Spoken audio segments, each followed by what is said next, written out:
Convidamos nossa companheira Bernadette aqui à frente. Bernadette, sinta-se em casa.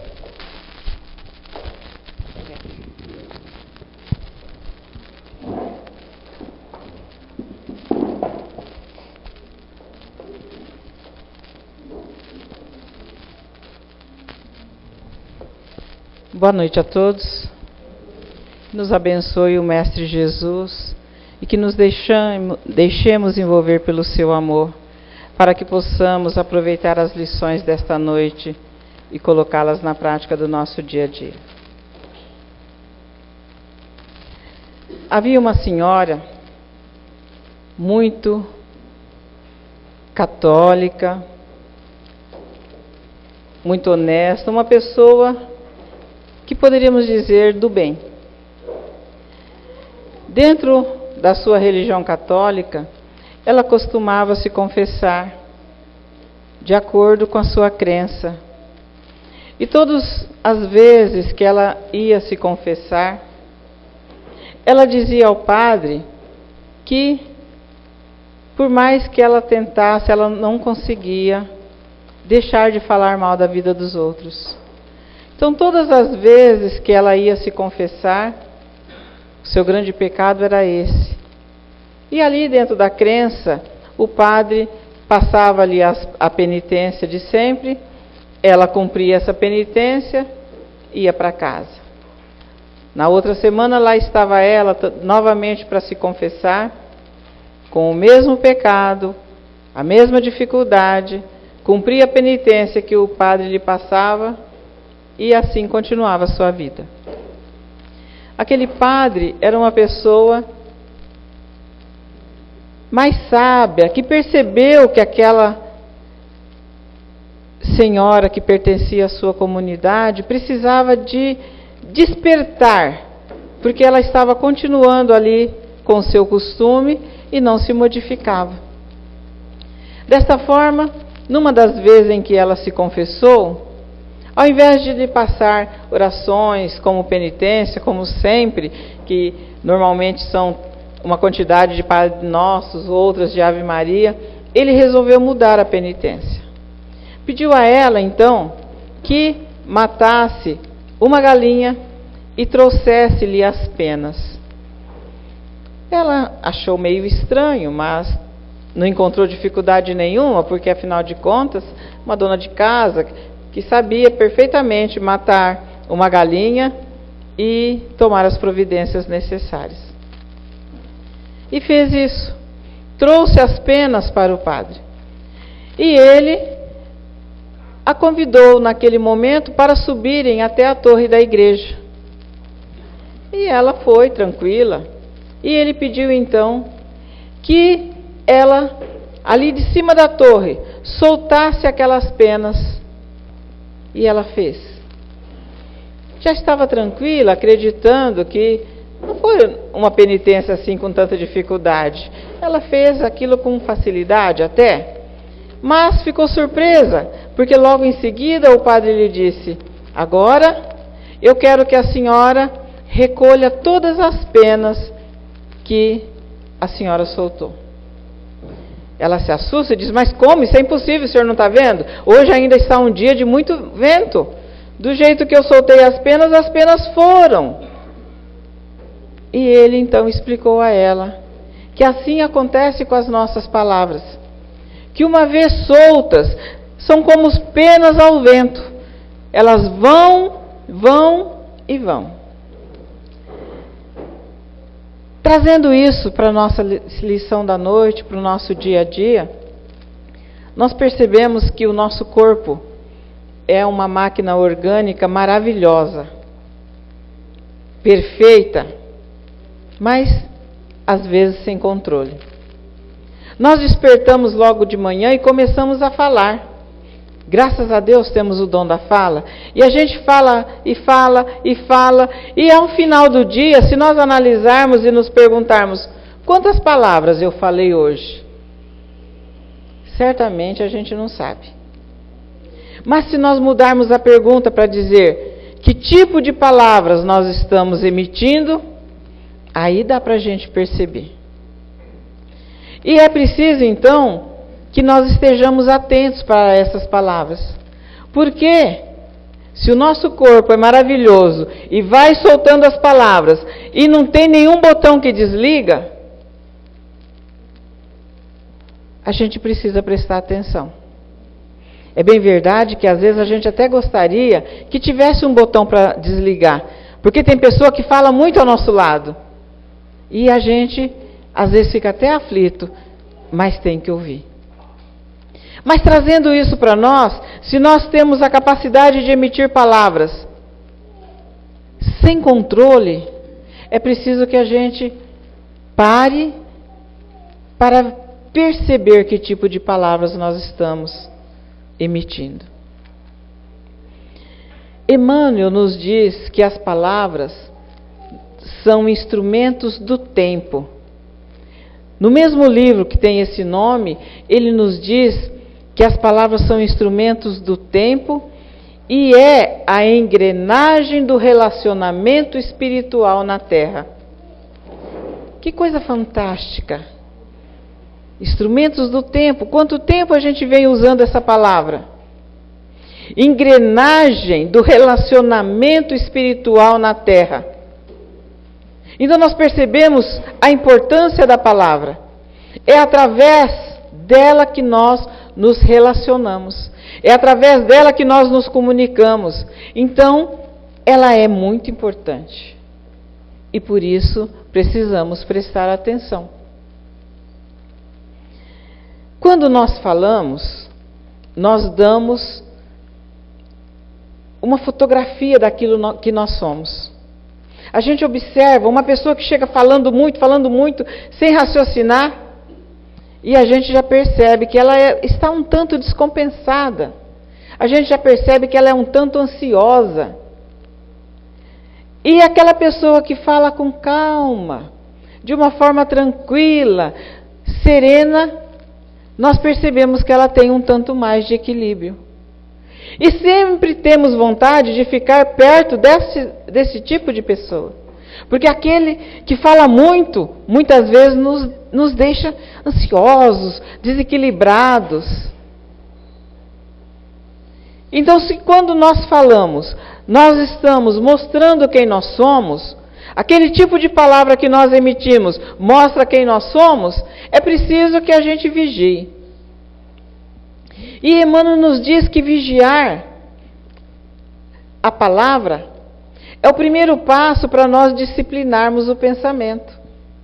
E a gente ouve sempre dizer que é preciso vigiar o pensamento, que é preciso controlar o pensamento, porque o pensamento é energia. Mas a gente se perde muito, porque às vezes a gente está ali fazendo um trabalho e o pensamento vem, e quando a gente percebe, nós já estamos pensando lá adiante.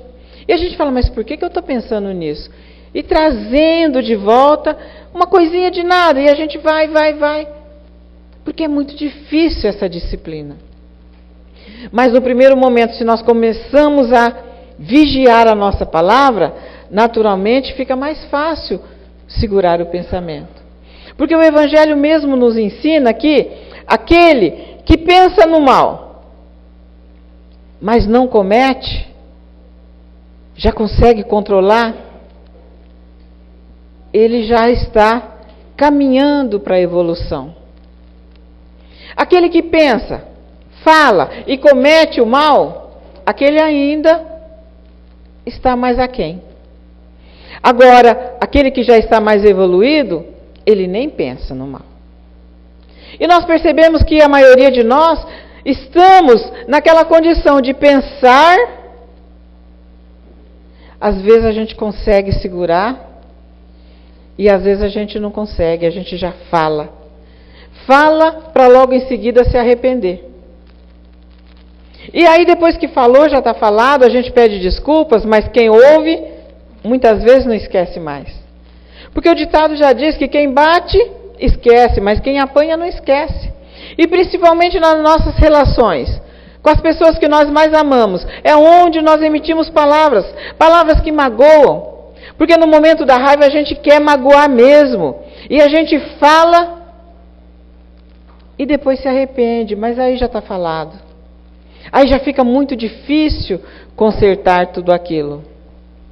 Então é preciso que nós estejamos sempre atentos, porque a gente não gosta muito de mostrar quem nós somos. A gente não gosta que as pessoas nos enxerguem conforme nós somos. Mas quando nós começamos a falar, aquilo já dá notícia do que nós somos. Uma pessoa que é maledicente, chega, olha, eu vou te contar isso, a gente fala, é maledicente. E a gente costuma dizer, quem traz, leva. Então eu preciso prestar mais atenção no que eu falo para essa pessoa. Outras pessoas usam a palavra de uma forma tão desastrosa e não prestam atenção na importância de tudo isso. Lucas, no capítulo 6, versículo 45, ele nos traz um ensinamento de Jesus muito precioso. E diz assim: o homem de bem tira as boas coisas do bom tesouro do seu coração. E o homem mau tira as más coisas do mau tesouro do seu coração. Porque a boca fala do que está cheio o coração. Quando a gente presta atenção nesse ensinamento, dá até medo. Porque se nós analisarmos agora que tipo de palavras que nós estamos usando, se Jesus diz que a boca fala do que está cheio o coração, meu Deus, é motivo para a gente se preocupar. Será que meu coração está cheio disso? Será que eu tenho dentro do meu coração tudo isso que eu falo? A gente precisa prestar atenção, porque são palavras de Jesus, e palavras de Jesus são ensinamentos verdadeiros. Então, nós temos que nos preocupar. Mas aí nós nos reportamos a uma fábula de Esopo, porque a gente percebe a maravilha que é a palavra. Quanto é bom nós nos relacionarmos. Se isso é a engrenagem do relacionamento, que coisa boa. Que coisa boa é a gente falar, se fazer entender, se comunicar, e o outro também, da mesma forma, numa reciprocidade mútua. Esopo nos conta nesta fábula que existia um rei que tinha um servo muito sábio. O rei o admirava, gostava de ouvir as suas palavras, porque ele sempre tinha alguma coisa boa para dizer. Mas rei que é rei gosta de testar os seus súditos. De forma que o rei, querendo testá-lo, lhe diz então: eu quero que você vá ao mercado e compre 1 quilo da melhor coisa que há no mundo. O servo obedeceu. Trouxe um pacote muito bonito, muito bem embrulhado, com fita, laço. Ao abrir, o rei percebeu que ali havia 1 quilo de pedaços de língua. Mas que isso? Pedaços de língua é a melhor coisa do mundo? E o servo disse: sim, realmente. Porque a língua nos permite a palavra. E a palavra, ela falando do bem, ela levanta as pessoas. Ela ensina, ela orienta, ela adverte, ela traz alegria, ela pode ser usada para falar de Deus, ela pode salvar. De forma que a palavra bem conduzida, ela é, sem dúvida, a melhor coisa do mundo. Mas o rei não se deu por satisfeito. Lhe disse então: você é muito sabidinho, não é verdade? Então agora eu quero que você volte ao mercado e me traga 1 quilo da pior coisa do mundo. E o servo obedeceu. Trouxe um pacotinho bonitinho, embrulhadinho, com lacinho, muito parecido com o outro. ao ser aberto, 1 quilo de pedaços de língua. E o rei, mas você está pensando que eu sou bobo? Se é a melhor coisa do mundo, como pode ser a pior? E o servo lhe disse, pode sim. Porque quando nós usamos a língua para emitir palavras que derrubam, críticas, maledicentes, nós podemos até atrapalhar a vida de muitas pessoas. Nós podemos até conduzir pessoas ao desespero. Nós podemos até matar pessoas com a nossa palavra. O rei percebeu então a sabedoria daquele servo e, por justiça, lhe concedeu a liberdade. E aí nós poderemos nos perguntar, cada um perguntar para si próprio, como é a nossa palavra? Será que no dia a dia a minha palavra é a luz que ilumina o caminho das pessoas? A minha palavra é aquela construção para aqueles que ainda não aprenderam? A minha palavra, ela é advertência, mas com suavidade para o bem. A minha palavra é auxílio, a minha palavra é esperança. Ou a minha palavra é maledicente, ou a minha palavra é de crítica, ou a minha palavra é de lâmina que corta e machuca muito mais que a própria lâmina. Ou a minha palavra é de pedra, que ao ser dirigida às outras pessoas, ela dói mais do que se fosse uma pedrada. A cada um de nós cabe o raciocínio, a reflexão, a partir de agora, para analisarmos como é que nós estamos usando esse dom maravilhoso da palavra. E Emmanuel nos adverte, dizendo assim, se não quiseres reencarnar amanhã na triste condição dos mudos, matricula-te na escola de Jesus para aprender a falar como se deve e se calar na hora certa. Então analisemos como é bom a gente falar, como é difícil aquela pessoa que é muda, que às vezes quer se comunicar e não consegue.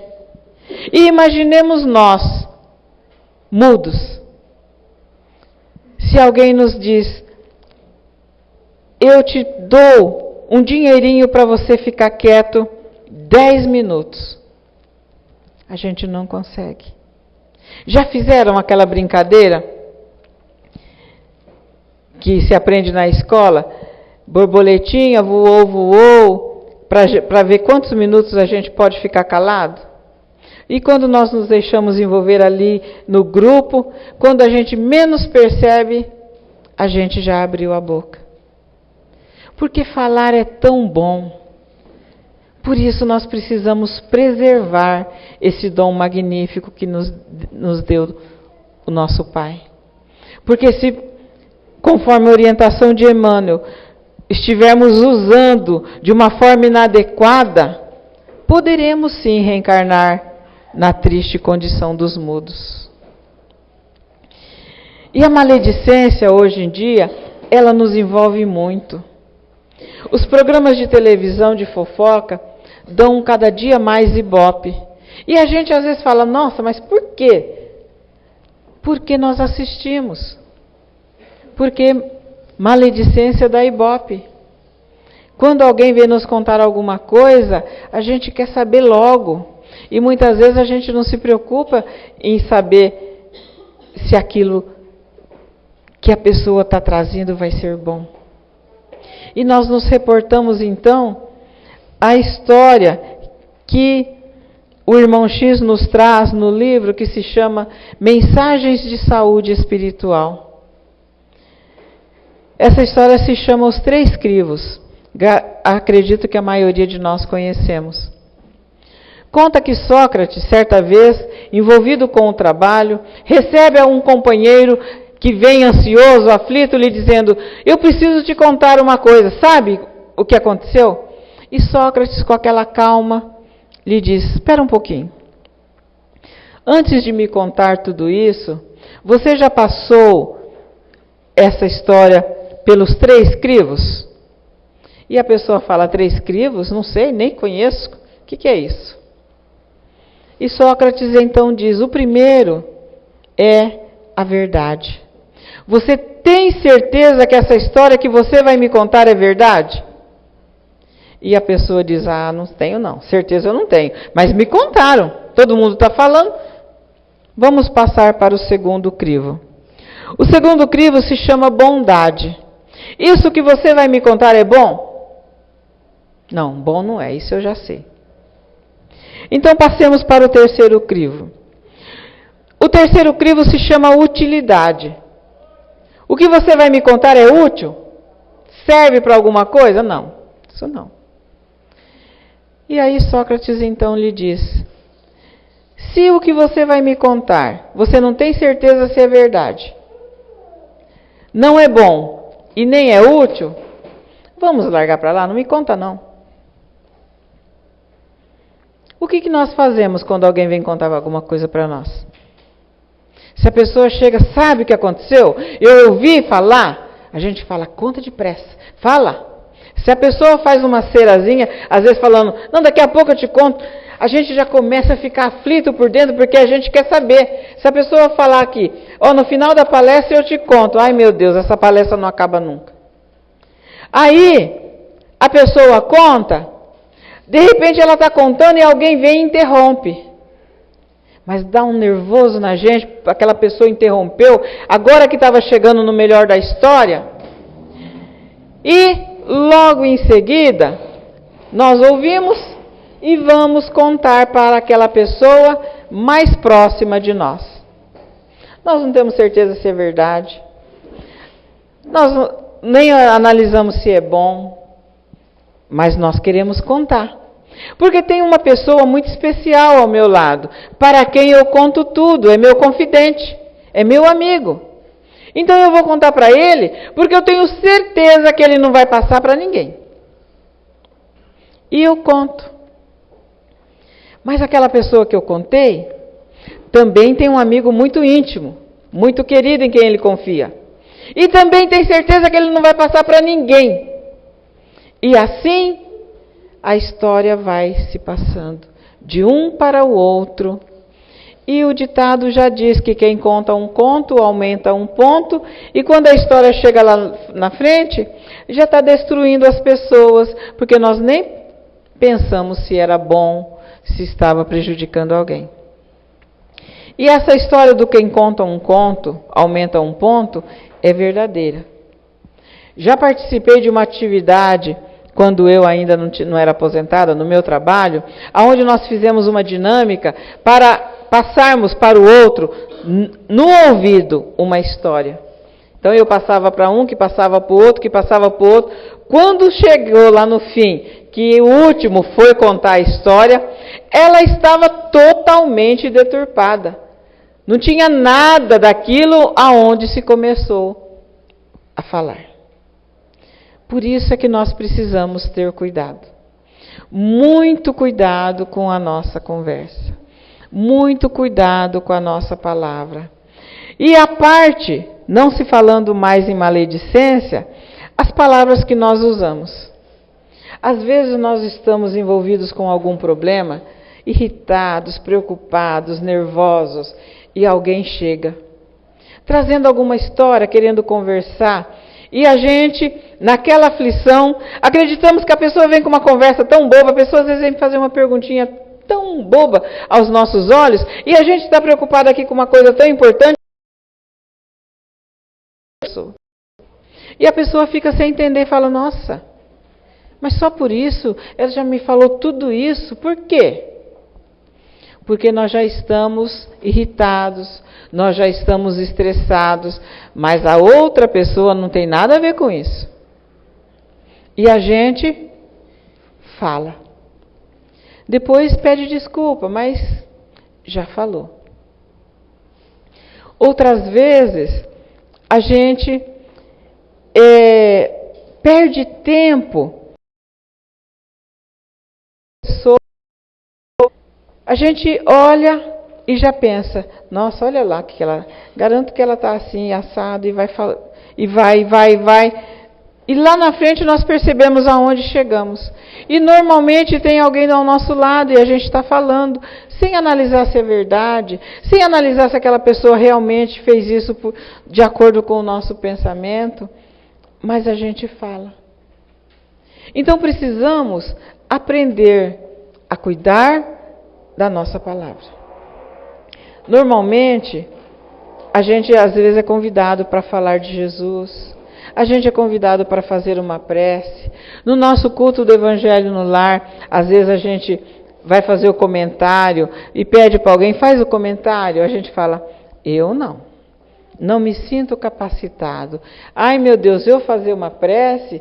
De jeito nenhum, não posso, ainda não estou preparado.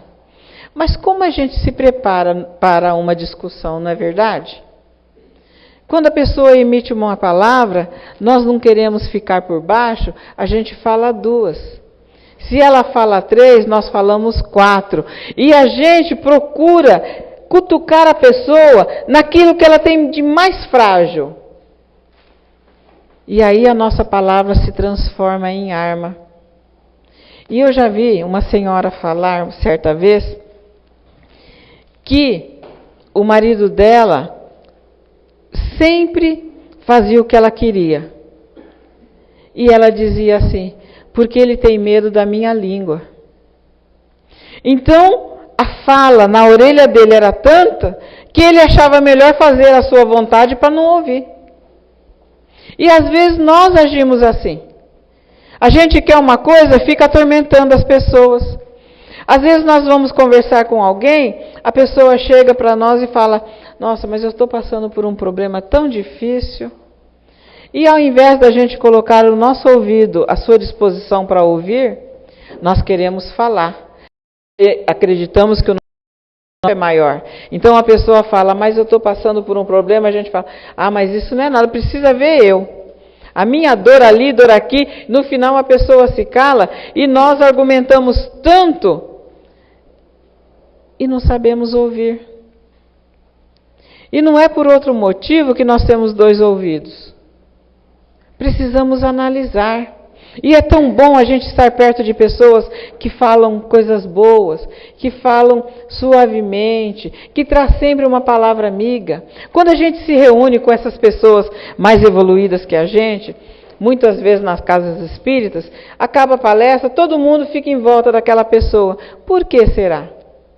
Por causa da palavra amiga, por causa do ensinamento, por causa do uso daquele momento para falar coisas boas. A gente lê aí os livros e a gente sempre percebe que a maioria ia até Chico Xavier para aquele bate-papo amigo, para aquele cafezinho, para aquele biscoitinho, mas muito mais por conta dos ensinamentos. Porque esse tipo de pessoa não fala mal da vida dos outros, não fala bobagem, está sempre aproveitando o momento para falar coisas boas. Jerônimo Mendonça e tantos outros que a gente lê através dos livros, aqueles momentos de conversa sadia. E infelizmente André Luiz nos diz que hoje dificilmente se reúnem 3 pessoas e que estejam falando coisas boas. Às vezes a gente até tem vontade. E nós começamos a falar, mas daqui a pouco é uma coisinha ali colocada e a conversa descamba para outro rumo. E nós temos percebido isso muito, principalmente na nossa comunhão espírita. A gente se reúne e começa a falar, por exemplo, vamos fazer o culto do Evangelho, coloca ali a lição. A gente está falando ali em torno do Evangelho. De repente alguém acha que deve contar um problema.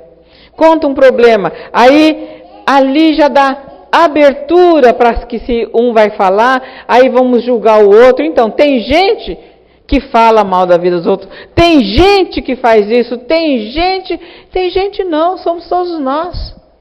Nós fazemos isso a todo momento.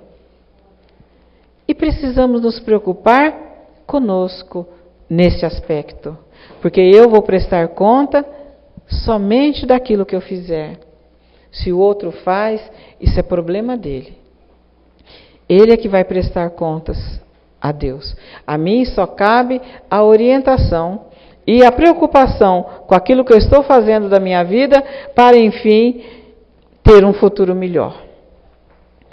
E quando nós falamos do uso da palavra, nós vamos encerrar com uma orientação trazida por Jerônimo Mendonça no seu livro que se chama Escalada de Luz. Jerônimo Mendonça foi discípulo de Chico Xavier. Nos primeiros acontecimentos da dor em sua vida, foi em Chico que ele encontrou o remédio. Foi através do Chico que ele compreendeu tudo aquilo que estava acontecendo com ele.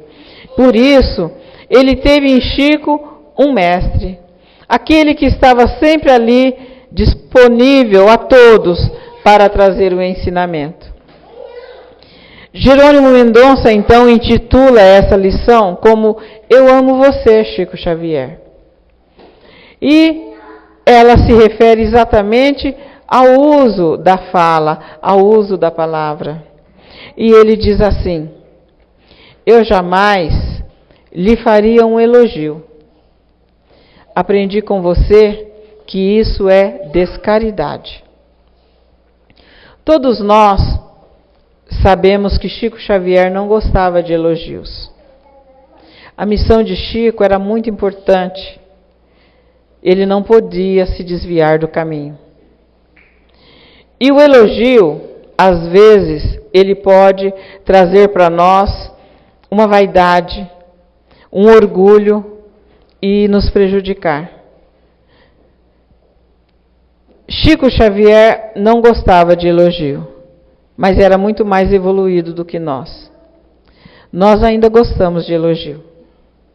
E muitas vezes ele se faz necessário na nossa vida, no dia a dia, para que a gente se levante, para que a gente continue andando, para que a gente continue trabalhando. Mas nós precisamos estar atentos para não nos deixar envolver pela vaidade, pelo orgulho. Não queremos ser mais do que nós somos. Muitas vezes nós queremos das pessoas o elogio. Fazemos uma comida, colocamos na mesa todos os dias. Ninguém diz está muito boa, parabéns, mas o dia que a gente erra no sal, aí todo mundo fala, nossa, mas está salgado. E aí a gente se irrita e fala assim, todos os dias eu faço. Ninguém elogia, mas no dia que eu errei todo mundo critica. E isso nos magoa, porque nós ainda precisamos do elogio.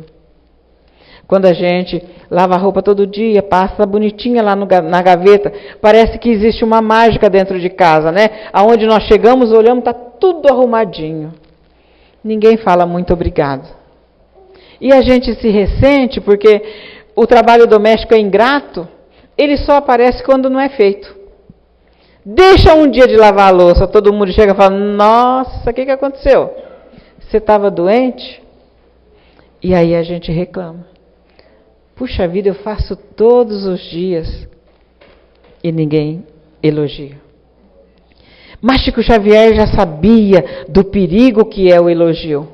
Então ele pedia, por caridade, às pessoas que não lhe fizessem esse elogio. Ele se considerava um cisco. Dentro da sua grandeza espiritual. Se ele é cisco, imagine nós quem somos. O cisco do cisco, se é possível. Mas Jerônimo Mendonça compreendia o Chico e por isso lhe disse que não faria um elogio, porque segundo Chico, isso seria uma descaridade. Jerônimo Mendonça continua e dizia, eu jamais lhe falaria uma palavra descortês. Aprendi com você que isso é ausência de amor. Palavra descortês. É o que nós mais fazemos. A pessoa chega e a gente responde mal. Principalmente dentro do nosso lar. Principalmente com aquele que nós acreditamos que amamos mais. Porque lá fora nós temos o verniz. A gente pensa duas vezes, né? Se eu usar uma palavra descortês com o meu chefe, eu vou para a rua. Então eu penso, mas não falo. Agora, lá em casa pode. Lá em casa a pessoa já está acostumada mesmo, a gente fala, a gente critica, a gente chama de gorda, a gente dá risada de alguma coisa que a pessoa faz. A gente não é cortês. Emmanuel já nos ensina que nós deveríamos tratar a nossa família como nós tratamos as visitas. Mas a gente ainda não aprendeu isso. Então, Chico nos diz que palavra descortês é ausência de amor.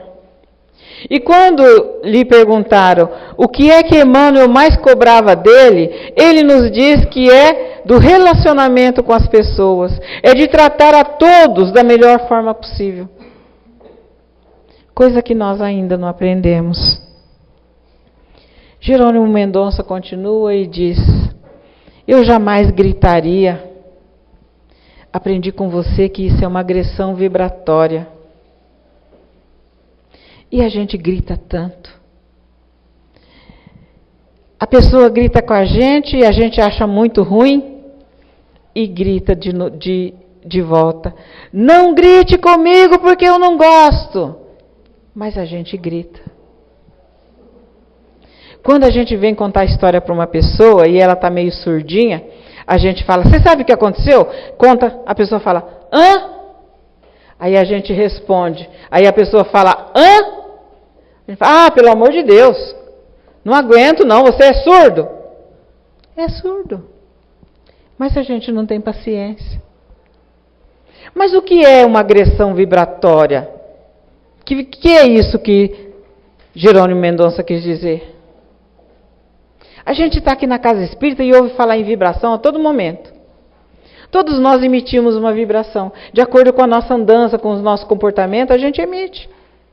E não é por outro motivo que a gente vai na casa de algumas pessoas, é uma delícia. Dá uma vontade de ficar, a gente não quer ir embora não. Mas em outras casas a gente entra e fala: meu Deus, o que eu vim fazer aqui? A gente não vê a hora de sair correndo. No comércio a gente percebe isso também. Tem lojas que a gente entra, que gostoso. Tem lojas que a gente entra e já começa a passar mal. Principalmente supermercado. Quem é médium ostensivo sabe muito bem do que eu estou falando. Mas vamos aqui ao nosso ambiente, à nossa casa. Quando eu grito, eu estou fazendo uma agressão vibratória. Estou impregnando a casa. Quando eu falo mal da vida dos outros, tudo aquilo que eu faço, eu estou impregnando o ambiente. E aí a gente quer ficar bem. A gente quer estar bem, porque a nossa casa é o nosso aconchego. Ali a gente tem que ter coisas boas, porque aí no mundo a gente luta, a gente briga, a gente é agredido, mas o retorno para o nosso lar é o bálsamo que nós precisamos. Que delícia! Como é bom retornar. Às vezes a gente viaja de férias, está gostoso? Está ótimo. E a gente volta, mas quando volta a gente fala: nossa, a viagem estava boa, mas aqui está muito melhor. Mas para isso há que se trabalhar. Há que se trabalhar por aquele ambiente vibratório, para que seja uma energia boa. E começa com a nossa palavra, que vem logo depois do pensamento. E a gente vai gritando e vai usando a má palavra e vai fazendo maledicência e depois queremos ter paz. Então é preciso que a gente comece a vigiar os gritos, porque a nossa impaciência é muito grande e na maioria das vezes nós gritamos. Continuando, Jerônimo Mendonça nos diz: eu jamais contaria uma piada pornográfica. Aprendi com você que a palavra deve ser santificada. Se, como nós dissemos no início, a palavra é o instrumento do tempo, segundo Emmanuel. Segundo ele, a engrenagem do relacionamento espiritual na Terra. Por que usar mal a palavra contando piadinhas pornográficas? E as pessoas se acostumam com aquilo. E acham que isso é ser feliz. Acham que isso é alegria, é trazer alegria para a vida. É um equívoco muito grande. E outras vezes usando palavrão. Principalmente quando a pessoa é atingida. Ela solta um palavrão e eu pergunto: quando solta o palavrão, a dor passa? Quando alguém pisa no meu pé e eu solto um palavrão, para de doer? Certamente que não. Mas é o hábito. E aí as nossas crianças vão aprendendo com a gente. E aí muitas vezes falam: mas você falou isso, você não pode. Mas ela ouviu alguém falar.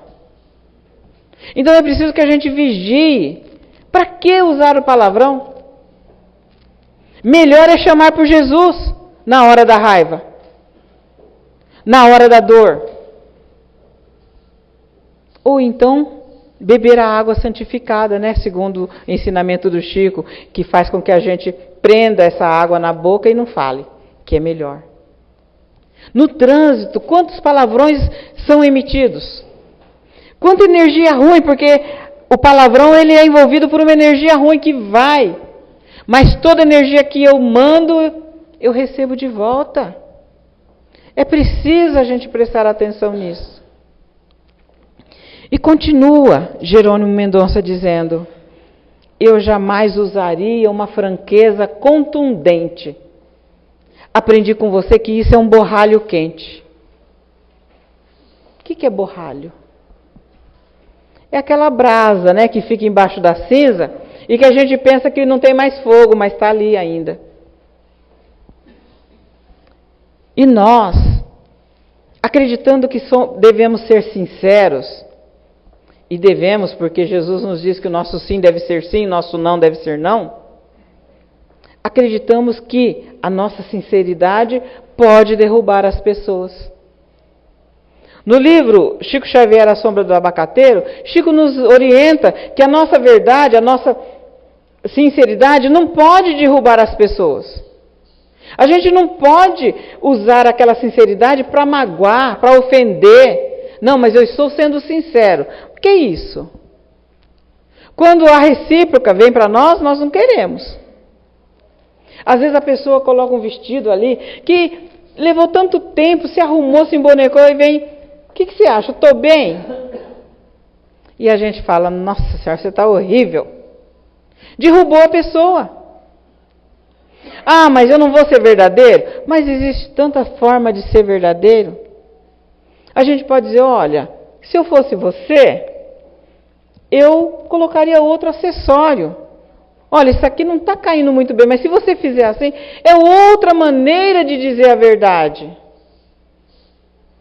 Às vezes a pessoa trabalha por anos a fio para reformar a casa. Está ali, toda alegre, toda feliz. Nossa, consegui. E está louca para mostrar para a gente. A gente chega: vem aqui ver o que eu fiz na minha casa. A gente fala: nossa, mas se eu fosse você, não tinha feito assim não. Essa janela aqui não caiu bem, hein? Derruba a pessoa. Então nós temos que ser sinceros, sim, verdadeiros, mas com muito discernimento, com muita sabedoria, com muita caridade.